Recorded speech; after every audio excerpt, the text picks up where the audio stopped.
यूं तो कोलकाता का इतिहास काफी बड़ा और रोचक तथ्यों से भरा हुआ है, लेकिन यहाँ के हावड़ा ब्रिज की बात किए बिना इस शहर की कहानी पूरी नहीं होती है। ये ब्रिज हुगली नदी पर बना हुआ है जो हावड़ा और कोलकाता को जोड़ता है। इसे बनाने में इंजीनियर्स ने ऐसे मेथड का इस्तेमाल किया कि जब ये बनकर तैयार हुआ तो लोग इसे देखकर दंग रह गए। आपको जानकर हैरानी होगी कि इतने बड़े ब्रिज को बनाने के लिए नदी के दोनों किनारों पर केवल 2 पिलर्स का सहारा लिया गया है। नदी में एक भी पिलर का इसको सपोर्ट नहीं है। साथ ही पूरे ब्रिज में एक भी नट बोल्ट का इस्तेमाल नहीं किया गया है। फिर भी करीब 8 दशकों से ये ब्रिज बिना किसी डैमेज के आज भी अपनी जगह पर जस का तस बना हुआ है। हर दिन इस ब्रिज पर से करीब 1 लाख गाड़ियां और 1.5 लाख से ज्यादा लोग गुजरते हैं, जिस वजह से ये दुनिया के सबसे बिजिएस्ट ब्रिजेस में से एक है। सेकेंड वर्ल्ड वॉर के दौरान 1942 से 1943 के बीच जापान ने कलकत्ता पर कई बार बमबारी की, जिसमें हावड़ा ब्रिज को भी निशाना बनाया गया था, लेकिन जापान की बमबारी से ये ब्रिज बच निकला। पर हैरान करने वाली बात यह है कि जो ब्रिज जापान की बॉम्बिंग से बच गया, उसे आज की डेट में पान और गुटखा खाने वाले लोगों ने बिगाड़ कर रख दिया है। आज की कहानी है world famous and one of the best engineering constructions Howrah bridge की, जिसका नाम तो सबने सुना है, लेकिन इसके करीब 150 साल पुराने इतिहास और इसके बनने की दिलचस्प कहानी के बारे में बहुत कम लोग ही जानते हैं। कोलकाता में एंट्री के लिए ब्रिटिश काल के इस आइकॉनिक ब्रिज से गुजरना भी एक अनुभव है। यह ब्रिज इंडिया की सबसे बड़ी रिवर ब्रिज और सबसे व्यस्त ब्रिजों में से एक ब्रिज है। जब ये ब्रिज पूरा हुआ तब ये देश का पहला और दुनिया का तीसरा ऐसा ब्रिज था। हावड़ा ब्रिज की सबसे बड़ी खासियत ये है कि ये ब्रिज जो है वो पूरी दुनिया से कोलकाता को जोड़ता है। 18th सेंचुरी के मिड तक अंग्रेजों ने लगभग पूरे भारत पर अपना कब्जा कर लिया था। अपने शासन को मजबूत करने और अपने व्यापार को बढ़ाने के लिए अंग्रेजों ने भारत के बड़े शहरों में कई डेवलपमेंट्स किए। बदलते वक्त के साथ जब ट्रांसपोर्टेशन के लिए रेलवे का इजाद हुआ तो एक्सपोर्ट को और फास्ट करने के लिए अंग्रेजों ने 1853 में महाराष्ट्र के बॉम्बे और 1854 में बंगाल के हावड़ा में रेलवे का निर्माण किया। उस समय बंगाल ब्रिटिश इंडिया का सबसे पावरफुल प्रोविंस और कलकत्ता ब्रिटिश इंडिया की राजधानी था। यहाँ से ही लगभग सभी ट्रेड को कंट्रोल किया जाता था। इसलिए अंग्रेजों ने बंगाल में रेलवे लाने के लिए 1853 में ही पटरियों को बिछाने का काम शुरू कर दिया था और इसी साल के जून महीने में हावड़ा में रेलवे स्टेशन भी बना लिया गया था। अंग्रेज सबसे पहले बंगाल में ही रेल की शुरुआत करना चाहते थे, लेकिन लंदन से रेल डिब्बे को लेकर आ रहा शिप बीच रास्ते में ही डूब गया और लोकोमोटिव इंजन गलती से भारत आने की बजाय ऑस्ट्रेलिया पहुंच गया। इससे इसे बनाने में 1 साल की देरी हो गई और हावड़ा स्टेशन 1854 में बनकर तैयार हो सका। हावड़ा में रेलवे स्टेशन बन जाने के बाद भी अंग्रेजों की ट्रेड्स को आसान बनाने की समस्या पूरी तरह सॉल्व नहीं हो सकी थी, क्योंकि अब भी उनके लिए हावड़ा और कलकत्ता के बीच बहने वाली हुगली नदी बाधा बन रही थी। हावड़ा में अंग्रेजों ने अपनी कई फैक्ट्रीज लगा रखी थी। ऐसे में उन्हें नदी के रास्ते जहाजों से सामान को एक जगह से दूसरी जगह भेजने में काफी दिक्कतों का सामना करना पड़ता था। बरसात के समय में जब हुगली नदी का वाटर लेवल बढ़ जाता था तो अंग्रेजों को अपना व्यापार कुछ दिनों के लिए मजबूरन बंद करना पड़ता था। अंग्रेजों को हावड़ा से कलकत्ता अपना माल ढोने के लिए हुगली नदी में कई जहाजों को चलाना पड़ता था, जो उनके लिए काफी कॉस्टली और समय की बर्बादी भी होता था। वहीं हुगली रिवर में फ्लड आने से कई बार उनका रॉ मटेरियल भी खराब हो जाता था। कई बार हुगली क्रॉस करने के दौरान उनका जहाज बीच नदी में पलट जाता। हुगली नदी ब्रिटिशर्स के साथ साथ आम लोगों के लिए भी परेशानी की वजह बनी हुई थी, जिन्हें हावड़ा और कलकत्ता आने जाने में भारी समस्या से जूझना पड़ता था। जब से हावड़ा स्टेशन बना था तब से प्रॉब्लम और भी उभर कर सामने आने लगी थी। लोकल से लेकर विदेशी लोगों तक सभी को कलकत्ता से हावड़ा पहुंचकर ट्रेन पकड़ने के लिए इस नदी को नाव के जरिए पार करना पड़ता। खराब मौसम में उनका ये सफर कभी बेहद मुश्किल तो कभी कभी रद्द भी हो जाता था। ब्रिटिशर्स इसका परमानेंट सॉल्यूशन चाहते थे, इसलिए उन्होंने हुगली नदी पर एक ब्रिज बनाने का सोचा। इसी प्लानिंग के लिए 1855 में एक कमेटी बनाई गई, जिसने कई ब्रिज कंस्ट्रक्शन प्लान्स भी बनाए, लेकिन किसी के ऊपर विचार नहीं किया गया। कुछ सालों तक इस काम की ओर अंग्रेजों की नजर नहीं गई, लेकिन 1862 में ब्रिटिश सरकार एक बार फिर से जागी और ईस्ट इंडियन रेलवे कंपनी के चीफ इंजीनियर जॉर्ज टर्नबुल को हुगली नदी पर पुल बनाने का काम सौंप दिया गया। उन्हें जल्द से जल्द इसकी डिटेल स्टडी कर रिपोर्ट देने को कहा गया। टर्नबुल इससे पहले हावड़ा रेलवे स्टेशन बनाने का काम कर चुके थे। गवर्नमेंट के ऑर्डर्स मिलते ही वो इसकी प्लानिंग में लग गए। कई महीनों के रिसर्च के बाद 19 मार्च 1862 को उन्होंने अपनी रिपोर्ट सरकार को सौंपी, लेकिन किसी कारण ब्रिज बनाने का काम एक बार फिर से शुरू नहीं किया जा सका। करीब 8 साल तक ब्रिज का काम यूं ही ठंडे बस्ते में पड़ा रहा। इसके बाद 1870 में कैलकाटा पोर्ट ट्रस्ट की स्थापना हुई और ब्रिटिश सरकार ने 1871 में हावड़ा ब्रिज एक्ट पास करके ब्रिज बनाने का काम ईस्ट इंडिया कंपनी के chief engineer Sir Bradford Leslie को सौंप दिया। वो यहाँ एक पॉन्टून ब्रिज बनाने का प्लान लेकर आए। इस प्लान के मुताबिक इस ब्रिज को कुछ इस तरह से डिजाइन किया जाना था कि जरूरत पड़ने पर इसे बीच से खोलकर 2 हिस्सों में अलग किया जा सके, ताकि नदी से गुजरने वाले बड़े जहाज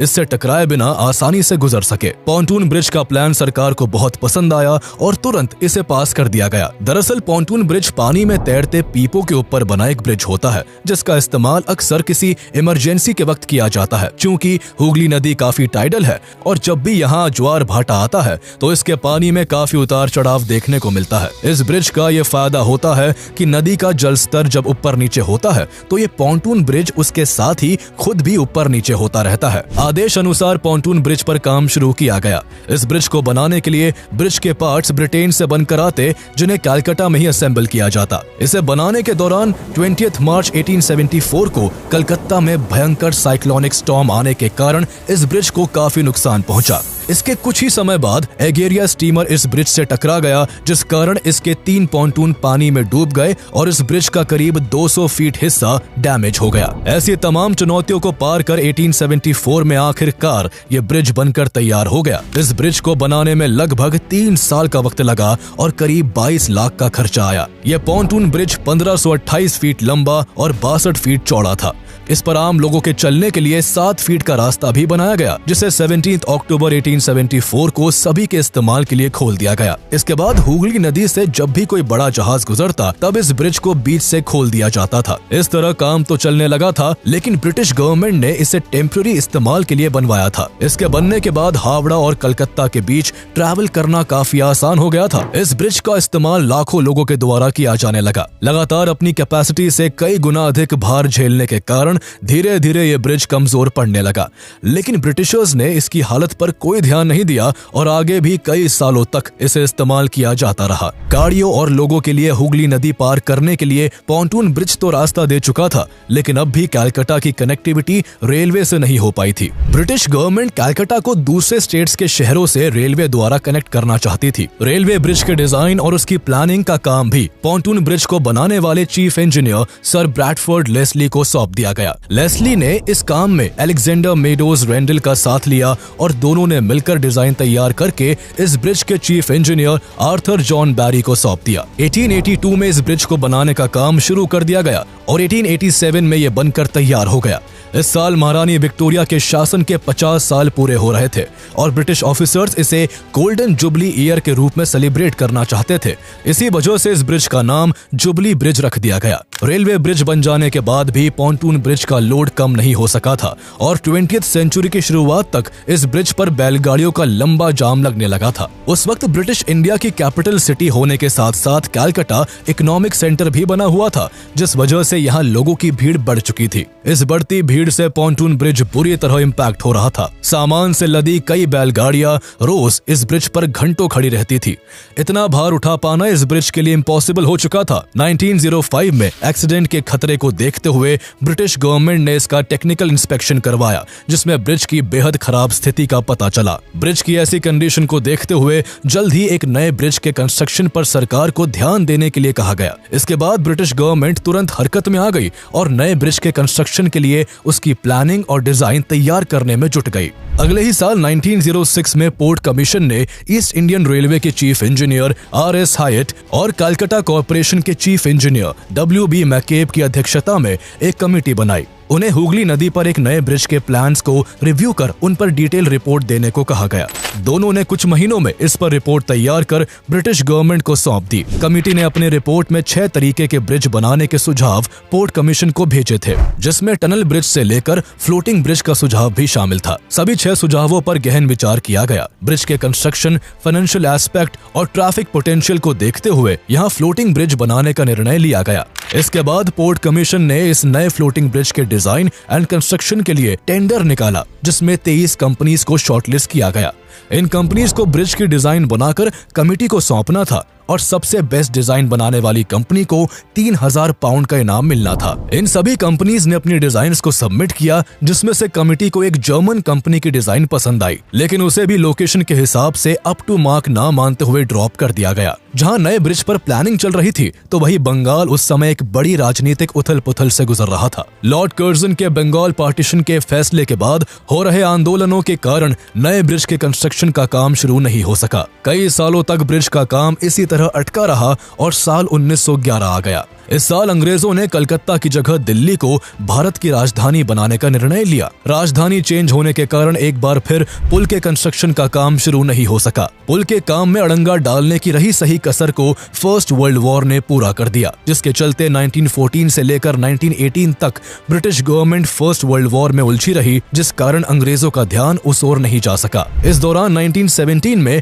पुराने ब्रिज की ही मरम्मत करके काम चला लिया गया, लेकिन पुल की कंडीशन ऐसी नहीं थी कि ज्यादा वक्त तक उसे इस्तेमाल में लिया जा सके। इसलिए नए ब्रिज के निर्माण के लिए 1921 में बंगाल के एक फेमस इंडस्ट्रियलिस्ट और आर्किटेक्ट RN मुखर्जी के नेतृत्व में मुखर्जी कमेटी बनाई गई। मुखर्जी उस समय मार्टिन कंपनी लिमिटेड नाम की एक कंपनी चलाते थे, जिसके द्वारा इससे पहले कलकत्ता के विक्टोरिया मेमोरियल और बेलूर मठ का निर्माण किया जा चुका था। अंग्रेजों को RN मुखर्जी के काम पर पूरा भरोसा था और उन्होंने इस पर खरा उतरते हुए एक साल के भीतर ही 1922 में न्यू हावड़ा ब्रिज कमीशन के सामने अपनी रिपोर्ट सौंप दी, जिसमें कैंटिलीवर ब्रिज बनाने का सुझाव दिया गया था। 1926 आते आते इसमें काफी प्रोग्रेस देखी गई और इस दौरान सरकार ने न्यू हावड़ा ब्रिज एक्ट भी पास कर दिया। बाद में एक consultant firm Rendel, Palmer and Tritton को भी एक ऑल्टरनेटिव आइडिया पर काम करने को कहा गया। इस फर्म ने 1929 में पोर्ट ट्रस्ट को अपनी रिपोर्ट सौंपी, जिसमें उन्होंने कैंटिलीवर और फ्लोटिंग ब्रिज बनाने का एक ऑल्टरनेटिव आइडिया सुझाया। इसके बाद 1930 में गुड कमेटी बनाई गई और उन्हें इस नए ब्रिज को बनाने का काम सौंपा गया। 1930 में ही गुड कमेटी ने अपनी रिपोर्ट पोर्ट कमीशन को सौंप दी, जिसमें उन्होंने रैंडल, पाल्मर एंड ट्राइटन के प्रपोजल को लेकर आगे बढ़ने और suspension type balanced cantilever bridge बनाने का कहा। इसके बाद इस फर्म ने नए ब्रिज की डिजाइन तैयार कर कमेटी को सौंप दी। इस कमेटी ने नए ब्रिज को बनाने के लिए टेंडर निकाले। टेंडर में सबसे कम बोली एक जर्मन कंपनी ने लगाई, लेकिन जब तक बात आगे बढ़ती तब तक 1935 आ गया था। उस समय तक जर्मनी और ब्रिटेन के बीच रिश्ते बेहद खराब होने लगे थे, जिस कारण इस कंपनी को कॉन्ट्रैक्ट नहीं दिया गया। टेंडर में लगाई गई बोली के आधार पर इसे बनाने का काम एक British company Cleveland bridge and engineering company limited को सौंप दिया गया। 1935 में ही सरकार ने इस नए ब्रिज के कंस्ट्रक्शन के लिए न्यू हावड़ा ब्रिज एक्ट को अमेंड किया, जिसके बाद 1936 में Cleveland bridge and engineering company limited ने न्यू हावड़ा ब्रिज का कंस्ट्रक्शन शुरू कर दिया। साथ ही पोर्ट कमीशन ने इसके फैब्रिकेशन एंड इरेक्शन के काम के लिए हावड़ा की ही एक firm Braithwaite Burn and Jessop construction company limited को शामिल कर लिया। इसके बाद हुगली नदी में उपस्थित भारी मात्रा में गादों को निकाला जाने लगा। एक रात जब नदी के तट से गाद निकाला जा रहा था, तभी एक विशालकाय टावर गलती से छूट गया, जिससे ये अपने वजन के कारण करीब 2 फीट जमीन के अंदर तक घुस गया। इस वजह से उस समय इतना जोरदार धमाका हुआ कि खिदिरपुर में लगाए गए सीस्मोग्राफ ने इसे भूकंप के झटके के रूप में रिकॉर्ड किया। इस धमाके के पास का ही एक मंदिर भी गिर गया और आसपास के लोग डर कर सहम गए। इस दौरान गाद की सफाई के क्रम में यहाँ 18th सेंचुरी की तोपें और कई तरह के सिक्के भी मिले थे। कुल मिलाकर ब्रिज के फाउंडेशन को तैयार करने में 2 साल का वक्त लगा और ब्रिज के बाकी हिस्सों का कंस्ट्रक्शन 1940 में शुरू हुआ। इस ब्रिज को बनाने में कुल 26,500 टन स्टील का इस्तेमाल होना था। जिस तरह पॉन्टून ब्रिज के लिए सामान ब्रिटेन से आता था, उसी तरह इस ब्रिज में लगने वाले स्टील से लेकर कई जरूरी चीजों का एक्सपोर्ट ब्रिटेन से ही होना था। लेकिन सेकेंड वर्ल्ड वॉर में उलझे होने के कारण ब्रिटेन केवल 3,000 टन स्टील की सप्लाई ही कर पाया। ऐसे में इस ब्रिज के काम को जारी रखते हुए करीब 23,500 टन स्टील की सप्लाई टाटा स्टील ने की थी। 4 सालों तक लगातार दिन रात काम करने के बाद आखिरकार 1942 में ये ब्रिज बनकर तैयार हुआ। इसे बनाने में तब 2.5 करोड़ रुपए का खर्चा आया था। उस समय ये ब्रिज दुनिया का तीसरा सबसे लंबा कैंटिलीवर ब्रिज था। इस ब्रिज की लंबाई 2313 फीट, ऊंचाई करीब 269 फीट और पुल की सेंट्रल डेक यानी इसके ऊपर की सड़क की चौड़ाई करीब 71 फीट है। इसके अलावा सड़क के दोनों तरफ लोगों के चलने के लिए 15-15 फीट के 2 फुटपाथ को बनाया गया है और इसका सेंट्रल स्पैन 1500 फीट के करीब है। इस ब्रिज की डेक को मेन ट्रस से 39 पेयर्स के हैंगर्स के सहारे लटकाया गया है। इस ब्रिज को जो सबसे ज्यादा खास बनाती है तो वो है इसकी कारीगरी। इसमें स्टील की प्लेटों को जोड़ने के लिए एक भी नट बोल्ट का इस्तेमाल नहीं किया गया है। पूरे ब्रिज को केवल धातु की बनी कीलों और वेल्डिंग के सहारे जोड़ा गया है। आपको जानकर हैरानी होगी कि ये पूरा का पूरा ब्रिज नदी के दोनों किनारों पर केवल 280 फीट ऊंचे 2 पिलर्स के सहारे ही खड़ा है। इसके दोनों पिलर्स के बीच की दूरी 1500 फीट के आसपास की है। दोनों पिलर्स के अलावा इस ब्रिज को सपोर्ट करने के लिए बीच में कुछ भी नहीं लगाया गया है। फिर भी बनने के बाद से आज तक ये ब्रिज जस का तस बना हुआ है। अपनी इसी खास बनावट के कारण ये ब्रिज लाखों लोगों को अपनी ओर आकर्षित करता है। लोग इस बात से हैरान होते हैं कि इतना विशालकाय ब्रिज इतने मिनिमम सपोर्ट पर इतने सालों से कैसे टिका हुआ है। दरअसल ब्रिज के निर्माण के वक्त ही सरकार ने कंस्ट्रक्शन कंपनी को सख्त निर्देश दिए थे कि इस ब्रिज को बनाने के लिए नदी में कम से कम पिलर्स का इस्तेमाल किया जाए, ताकि नदी से गुजरते बड़े जहाज पिलर से टकरा ना जाए। उस समय हुगली नदी के सहारे ही अंग्रेजों का सारा माल सप्लाई किया जाता था और ज्यादा पिलर्स के इस्तेमाल से शिप का इन पिलर से टकराने का डर था। हावड़ा ब्रिज कोलकाता को हावड़ा रेलवे स्टेशन से भी जोड़ता है, इसलिए बाद में इसे गेटवे टू कोलकाता के नाम से भी जाना जाने लगा। ये ब्रिज न केवल सरकार के लिए एक बहुत बड़ी कामयाबी था, बल्कि कलकत्ता और हावड़ा के लोगों के लिए भी बहुत बड़ी उपलब्धि था। लेकिन उस वक्त इस शानदार ब्रिज को बिना किसी इनॉग्रेशन के ही चालू कर दिया गया था। दरअसल उस समय सेकेंड वर्ल्ड वॉर चल रहा था और ब्रिटेन को डर था कि जापानीज एयरफोर्स कहीं कलकत्ता पर अटैक ना कर दे, इसलिए ब्रिटिश गवर्नमेंट ने चुपचाप बिना किसी इनॉग्रेशन के ही इस ब्रिज को पब्लिक के लिए खोल दिया था। 20 दिसंबर 1942 की रात ब्रिटिश गवर्नमेंट का ये शक यकीन में बदल गया, जब अचानक से शहर के ऊपर जापानी लड़ाकू विमान मंडराने लगे और देखते ही देखते जापानीज एयरफोर्स के विमानों ने इस ब्रिज के आसपास बमबारी शुरू कर दी। इस बॉम्बिंग में इसके आसपास के क्षेत्रों में काफी नुकसान हुआ। दरअसल उस समय चाइना और जापान के बीच युद्ध छिड़ा हुआ था। वहीं ब्रिटेन और अमेरिका चाइना को सपोर्ट करते हुए युद्ध का सामान सप्लाई कर रहे थे, ताकि वो एशिया में सुपर पावर के रूप में उभरते जापान को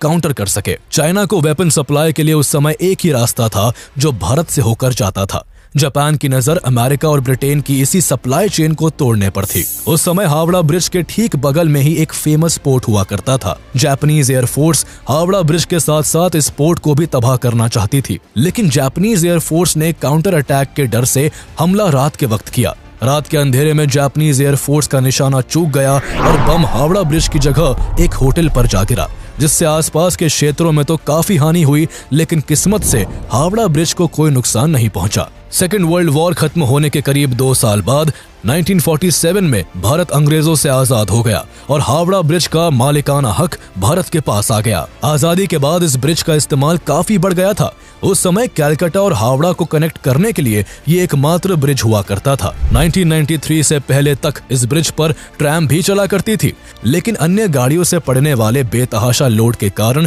1993 में इसे बंद कर दिया गया। अपने यूनिक स्ट्रक्चर और इम्पोर्टेंस के चलते ये ब्रिज इतना पॉपुलर हुआ कि देश और विदेश के कई फिल्म डायरेक्टर्स ने इस ब्रिज को अपनी फिल्मों में दिखाया। 1965 में इस हावड़ा ब्रिज का नाम महान पोएट रविंद्रनाथ टैगोर के ऑनर में उनके नाम पर रविंद्र सेतु कर दिया गया, लेकिन आज भी लोगों की जुबान से इसका पुराना नाम नहीं उतर पाया है और लोग इसे हावड़ा ब्रिज के नाम से ही जानते हैं। 1970 के दशक तक बंगाल की बढ़ती आबादी और कमर्शियल एक्टिविटीज में आई तेजी के बाद इस ब्रिज पर दबाव काफी बढ़ गया था। इसके बाद हुगली नदी के ऊपर एक नए ब्रिज की जरूरत महसूस की जाने लगी। 20 मई 1972 को प्राइम मिनिस्टर इंदिरा गांधी ने हुगली नदी पर एक और ब्रिज की फाउंडेशन रखी। हालांकि 1979 में जाकर इसका कंस्ट्रक्शन शुरू हुआ और ये ब्रिज 1992 में पूरी तरह से बनकर तैयार हो सका। इस ब्रिज का नाम बंगाल के great social reformer Ishwar Chandra Vidyasagar के नाम पर विद्यासागर सेतु रखा गया, जिसे सेकंड हुगली ब्रिज के नाम से भी जाना जाता है। भले ही विद्यासागर सेतु बन जाने से हावड़ा ब्रिज पर पड़ने वाले लोड में कमी आई थी, लेकिन लगातार कई दशकों के इस्तेमाल के बाद अब हावड़ा ब्रिज डैमेज होने लगा है। इसके पिलर्स और बॉडी पर जगह जगह जंग लग चुकी है। लंबे समय तक इसे इस्तेमाल में रखने के लिए वेस्ट बंगाल गवर्नमेंट इसके मेंटेनेंस पर खासा ध्यान दे रही है। हावड़ा ब्रिज के रखरखाव और सिक्योरिटी का जिम्मा कोलकाता पोर्ट ट्रस्ट के हाथों में है, लेकिन कई कोशिशों के बावजूद इस ब्रिज को नुकसान पहुँचने से नहीं बचाया जा सका। ऐसा ही एक उदाहरण साल 2005 में देखने को मिला, जब 24 जून 2005 को एक कार्गो शिप MV मणि हुगली नदी से गुजरने के दौरान हावड़ा ब्रिज से टकरा गई। इस टकराव से ब्रिज के 40 क्रॉस ग्रिडर्स टूट गए और इसके 2 ट्रॉली गाइड भी टेढ़े हो गए थे। बाद में इसे रिपेयर करवाने में करीब 8 टन स्टील की जरूरत पड़ी और कोलकाता पोर्ट ट्रस्ट को इस पर 50 लाख खर्च करने पड़े थे। रिपेयरिंग के बाद ब्रिज का यह हिस्सा तो ठीक हो गया था, लेकिन एक चीज थी जो इस ब्रिज को धीरे धीरे खोखला करती जा रही थी। ब्रिज के पायों समेत कई हिस्सों में बुरी तरह जंग लगने लगी थी, जो लगातार बढ़ते ही चले जा रही थी। कोलकाता पोर्ट ट्रस्ट ने जब जंग लगने के कारणों और उसके नुकसान का पता करने के लिए साल 2011 में इस ब्रिज का इंस्पेक्शन किया तो बहुत ही हैरान करने वाली बात सामने आई। इंस्पेक्शन रिपोर्ट से पता चला कि इसके खंभों में जंग लगने के कारण इसकी मोटाई लगभग आधी हो चुकी है और पुल में लगे हैंगर की मोटाई 6 मिलीमीटर से घटकर केवल 3 मिलीमीटर रह गई है। इतने बड़े नुकसान के पीछे पान मसाले और गुटखे की पीक सबसे बड़ा कारण थी। पान और गुटखा खाने वाले लोग ब्रिज से गुजरते हुए वही थूकते हुए निकल जाते हैं, जिस कारण पान में पाए जाने वाले केमिकल से स्टील के साथ रिएक्शन होता है और ब्रिज में जंग लग जाता है। सेंट्रल फोरेंसिक साइंस लैब के डायरेक्टर चंद्रनाथ भट्टाचार्य का कहना है कि थूक के साथ मिलकर पान और चूना में मौजूद चीजें स्टील पर एसिड के जैसा असर करती है और इसे काफी तेजी के साथ कमजोर कर देती है। पोर्ट ट्रस्ट को इसे जंग से बचाने के लिए पिलर्स के किनारे पर फाइबर ग्लास लगाना पड़ा। पान और गुटखे के अलावा एटमॉस्फेरिक कंडीशंस और बायोलॉजिकल वेस्ट ने भी इस ब्रिज को नुकसान पहुंचाया है। इसके अलावा इस ब्रिज में सालों से लाखों पक्षी अपना घर बनाकर रहते आए हैं और इस दौरान वो रोज इस ब्रिज के जॉइंट और बॉडी पर एक्सक्रीटा करते हैं, जिससे धीरे धीरे इसके एक्सक्रीटा में पाए जाने वाले केमिकल से ब्रिज कमजोर होता जा रहा है। पक्षियों के एक्सक्रीटा से होने वाले डैमेज से बचाने के लिए कोलकाता पोर्ट ट्रस्ट इस ब्रिज को रेगुलर बेसिस पर साफ करवाता है। इसके अलावा समय समय पर इस पुल पर पेंट और प्राइमर का काम किया जाता है ताकि ये ब्रिज ज्यादा लंबे समय तक बना रह सके। कोलकाता की पहचान बना हुआ ये हावड़ा ब्रिज आज 80 से ज्यादा सालों बाद भी लोगों के काम आ रहा है। अगर सब कुछ सही रहा तो ये ब्रिज कई और दशकों तक यूं ही कोलकाता और हावड़ा की शान बना रहेगा।